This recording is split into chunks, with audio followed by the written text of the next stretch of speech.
Hi, I'm Alice, And I'm Somya. and we'll be teaching you today how to fit sinusoidal curves to data. So why would you want to do this in the first place? Well, to predict future trends, just like population can be modeled with an exponential function and height can be modeled with a parabolic function, many natural and biological trends can be modeled with sine or cosine curves. Now, obviously, y equals sine x and y equals cosine x will not fit every sinusoidal data set. So we will implement these equations. The four variables a, b, c, and d will allow us to shift and stretch the graphs as appropriate. Now let's review what these variables mean. So A represents the amplitude of the graph, or half the total vertical height, and it can be found by calculating the largest data value minus the smallest data value divided by 2. In the case of y equals sine x, we can see that the amplitude is 1 from the red line. The variable b in the equation helps us understand a little bit about the period of the graph. The period of the graph is the quickest time it takes for the graph to return to the same place. The period can be calculated using 2 pi over b. In the case of sine x, it's 2 pi.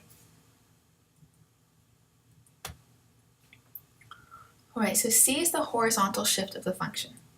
For a sine graph, as displayed right here, the graph should start at its middle value, and then we'll shift this to become a cosine graph, where it should start at its max value. D represents the vertical shift of the function. To determine this variable, we can take the largest data value plus the smallest data value and divide by 2. In this case, we shifted the graph up by 2.5. Now let's put this equation into practice. Let's model the height of a tide in a narrow channel of water with the given data set below. First, we will change the table to make it easier for us to graph by setting 12 a.m. as time 0, or the beginning of the collected data. And now let's plot this as a scatter plot using Desmos. So sometimes a question will ask you to write your answer with a cosine or a sine function specifically. In this case, we choose cosine, so we draw the orange line y equals cosine x at the bottom. We'll model this equation using a sine graph later in the video using our calculators. And it looks like we have a lot of shifting to do to make the orange graph match our scatter plot. So here's the equation again. And a general rule when it comes to transforming graphs is to stretch before you shift. So let's work on variables a and b first. A, as you might recall, is the largest data value minus the smallest divided by 2. 3.1 in this case it looks like, so we implement that variable. And now the period is how long it takes for the function to start repeating itself again. And looking at the graph, it looks like it takes 12 units to go through one cycle. Now recall that period is equal to 2 pi over b, so 12 is equal to 2 pi over b, and b is around 0.52. Alright, C, the horizontal shift. Since this is a cosine graph, the max value should occur at x equals 0. And since the max value occurs approximately at x equals 2, that means we must have shifted the graph 2 units to the right, and thus C equals 2. Now the last step is to shift our equation upwards. The vertical shift d is equal to the max plus the min over 2. So in this case, d is equal to 8.5. After graphing a scatter plot of our data in our transformed cosine curve, we see that our cosine model represents our data pretty well. However, when we plug these variables into a sine equation, it doesn't quite match up. So how can we write this equation in sine accurately? It looks like a horizontal shift. In order to figure out how much to shift the sine graph to the left by, we can just choose corresponding points on each graph. For example, the first peak on the cosine graph falls at 2, 11.6, and the first peak on the sine graph falls at 5.02, 11.6. On your calculator, you can find these values by graphing the function and then pressing second trace maximum to find the local maximum values. In order to have these two peak values be the same, we must shift the sine graph to the left by 3.021. In our equation, that means adding that value to our c value. And now when we graph the two trig functions on top of our data, they align. Okay, so now let's use our calculators to try and find the sine curve that models our data. Step 1, enter in the data. So you want to hit Stat, Edit, and then scroll to the right to 2 empty lists and name them. In our case, we use time and depth for our independent and dependent variables. Step 2, graph the data. So hit second y equals and toggle the setting on Select the first image, which represents scatter plots, and enter in time and depth for our independent and dependent variables x and y. When you graph the data, it should look something like this. Step 3, find an equation.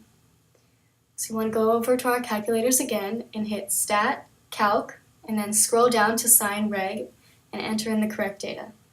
When you get to Store Regression Equation, you want to press vars, y-vars, function, y1.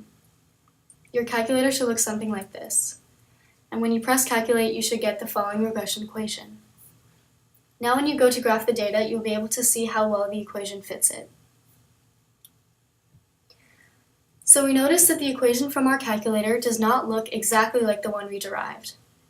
This can be easily resolved by factoring out the b coefficient as seen in the second equation. The variables are still not exactly the same, probably because we did approximate some values, but nevertheless you can see that our approximation was pretty close. Now let's combine everything we've learned in one problem. The graph below shows the number of hours of daylight D in Boston as a function of the date t during a non-leap year. Let t equals 1 be the date January 1st. D is a sinusoidal function. That is, the graph of D can be obtained by transforming the graph of either y equals sine t or y equals cosine t. So part A asks, use the graph and your knowledge of daylight hours during the year to determine the approximate period and amplitude of D. Use your knowledge of solstice and equinox dates to identify the locations of max, min, and equilibrium values of D. So it looks like A, or the amplitude, is about 3, and it looks like it takes about 1 year or 365 days for the cycle to repeat. Recall that 2 pi over b should equal the period. In this case it's 365 days, and therefore b equals 2 pi over 365. As for the max and min values, the max looks like it occurs in late June near the summer solstice. The min looks like it occurs in late December near the winter solstice. And equilibrium values look like they occur around the spring and autumn equinox in March and September. And so part B asks us to come up with a rule for the sinusoidal function D. Once you find a rule, graph it on your calculators and compare your graph with the graph of the data points above. So we apply this equation once again, and we've already found A and B from the previous problem. So C looks like it's about 3 from the graph, or 105 days, 3 months, and D is the vertical shift, is the max value plus the min value divided by 2, or 12. And this equation below is our transformed sine curve. And we do it again, we'll do this problem again with the cosine curve to show you that you can do the exact same thing. So the variables A, B, and D will be the same, and simply we'll shift the graph over 180 days to its maximum value, as a cosine curve should be. So this is our completed cosine curve.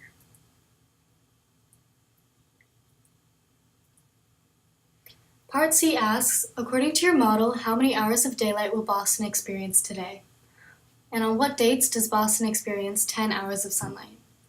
So today is May 24th, 2017, or 144 days into the year.